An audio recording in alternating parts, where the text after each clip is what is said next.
Hey guys, and welcome back to this channel. In this video, I'll be showing you guys how you can send a direct message to your friends on CapCut PC.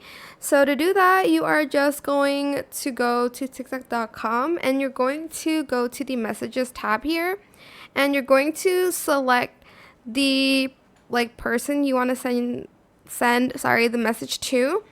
Then you're just going to type in the message here, hello, testing, 1, 2, 3. I'll explain later. It's for a video or something. She'll just be confused, but just press the arrow there, and that is how you can send direct messages on TikTok, but on the PC. I hope this tutorial was helpful for you guys. Don't forget to like, comment, share, and also subscribe to this channel if you haven't done that already. If you have any more questions about this video, just leave it in the comment section down below. Try my best to answer them all for you guys.